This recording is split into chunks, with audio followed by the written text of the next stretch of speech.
Welcome to the Expert Roundtable podcast, where we connect frontline clinicians with top thought leaders to facilitate discussion on key issues they face daily. Hello, I'm today's host, Dr. Lauren Wynand, and welcome to the Expert Roundtable podcast, where we connect frontline clinicians with leaders in their field to facilitate discussion on key issues they face daily. These experts provide their opinions, insights, and commentary on the leading topics and issues in medicine, focusing on specific disease states.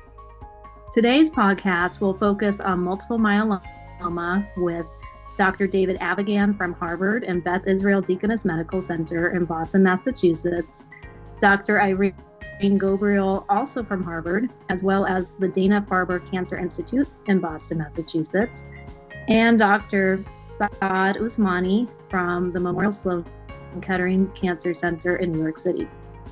Now, Dr. Usmani, would you like to introduce yourself? Thank you so much, Lauren. I'm Saad Usmani. I'm the Chief of the Myeloma Service at Memorial Sloan Kettering Cancer Center. And it's a pleasure to be here with my colleagues for this discussion. Thank you, Dr. Usmani. And Dr. Gobriel, would you like to introduce yourself? Absolutely. Thanks again, Lauren. I'm Irene Gobriel, Professor of Medicine at Dana-Farber Cancer Institute in Boston, and very excited to be here with everyone. And Dr. Avigan, would you like to introduce yourself? Sure. Again, thanks so much, Lauren, for the opportunity.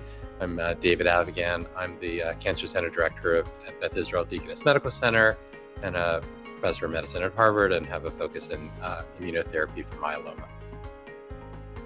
Excellent. Our first topic for today is relapsed and refractory multiple myeloma, defining the needs of today's patients. And I have a couple of questions for the panel on this topic. We'll start with you, Dr. Avigan. What do you think are some of the greatest unmet needs of patients with relapsed and refractory multiple myeloma? Yeah, I think the most, I would say, direct way to answer the question is that this is a disease that we have not really cured to date. And so the patients with relapsed and refractory disease ultimately face a situation where, while we have wonderful therapies and patient outcomes have really dramatically improved, we still ultimately often hit a place where we are unable to effectively control the disease and get rid of it completely. And so I think there's both a real challenge to try to develop novel therapies or combine our therapies in a way that we would ultimately hopefully cure patients. And the other side of that, of course, is making sure that when we treat them, we're not causing more side effects or issues that really impair their quality of life. So those are really, I would say, the two fundamental challenges.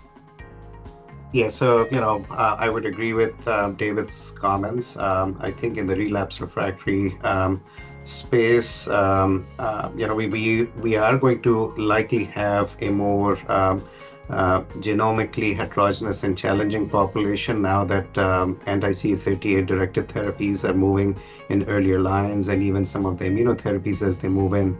I think finding options that are efficacious for those subsets and doing this with the quality of life piece focus in mind is going to be very important. And then, I'd love comments from Irene looking at the future of early intervention. I think, the landscape for that relapsed population and its unmet needs will also change. Yeah, and I agree absolutely with David and Saad. The question is, our patients are living longer, which is amazing. We have amazing drugs, over 20 drugs FDA approved, yet we have not cured everyone. And I'm saying everyone because probably some patients are living a long life that may meet the criteria of cure. And with that, you start asking the question, who are those patients who we are failing them with our own therapies right now? And that's a question of genomics, as Saad said, immune system, as David will allude to it. And because we're bringing all of our best drugs earlier, the failures now that we get are because we're inducing drug resistance, mutations, alterations in the genome of the cancer cells, or we're exhausting the immune system. And by doing that, we're not giving enough potential for the drugs that we have currently to work. So hoping then to either bring new drugs or being more precise in our therapy, that the right drug is used for the right patient so that we're not causing resistance. And of course, we're going to talk more about infections, but it's very essential for us these days to have a little bit better precision diagnostics, as Bruno says, for precision therapeutics. We have amazing drugs. We need to know when to use them for the right patient.